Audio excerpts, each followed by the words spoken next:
Happy birthday, Aunt Florence, daughter of Eli and granddaughter of Robert Hood Wallace. Florence Wallace descended from Dr. Michael Wallace, who was related to the famous William Wallace of Scotland.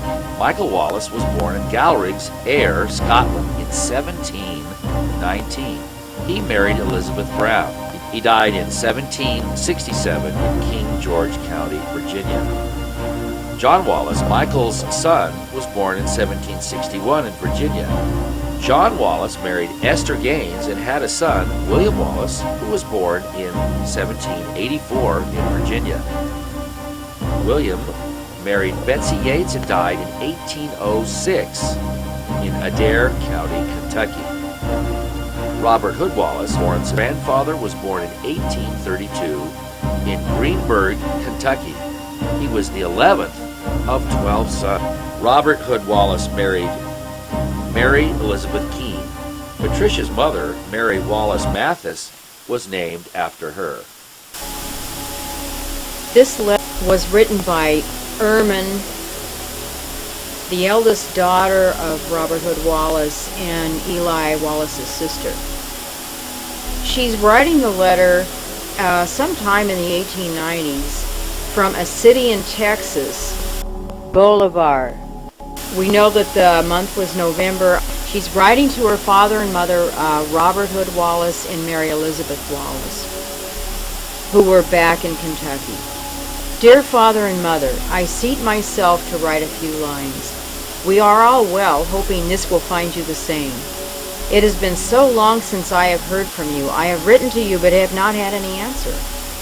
Health has been good here.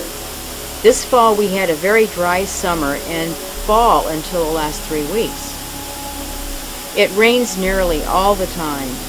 I fixed to go see Tempe and Brud, and then she wrote for me to wait until her children got better of the whooping cough, and then the school commenced.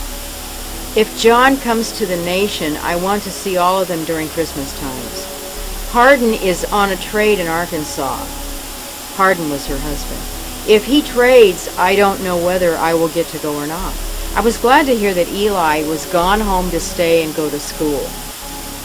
This is before Eli was married, obviously. Mrs. Hazel is dead. She was sick all summer. I wrote to you about my baby. She is named for you. We will call her Molly. She has blue eyes and light curly hair and pretty and smart as she can be. She has never been sick a day in her life. Walter, and this is Walter Wells, is working away from home. He is at home tonight. Write to all who is elected for office. Jim Hatcher, I think that's right, lives about 10 miles east of Sanger. How is Tom Williamson? I am sounder than I have been since I've been in Texas.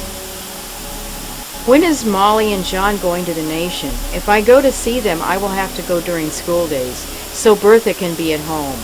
I will close by asking you to write. I will send you a piece of my silk dress. Tell Jim to write to me.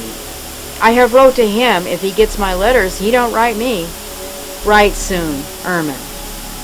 This is a letter written by Mortimer in May the 17th, 1902, Center, Kentucky. Dear Robert Wallace, my dear brother, I this day set myself to answer your kind and welcome letter which came to hand the other day. Good to know you and Gaines was still alive. This leaves us all well as common, and truly hope when these few lines comes to hand they will find you all the same. Well, George is still living, but is very feeble. I have 2 boys in Missouri, 1 in Illinois. My youngest boy is single.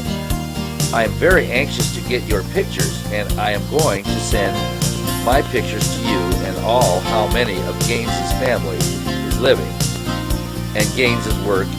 I am very anxious to get your pictures and all how many of Gaines's family is living. And can Gaines work anymore? I can work as good as I ever did and have just finished planting corn. Everything is late this year, and some are not done planting corn yet. I have no children in this country, but 2 girls.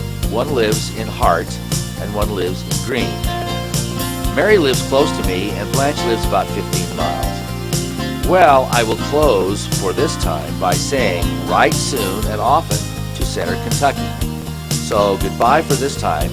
I send my love from Mortimer to Bob.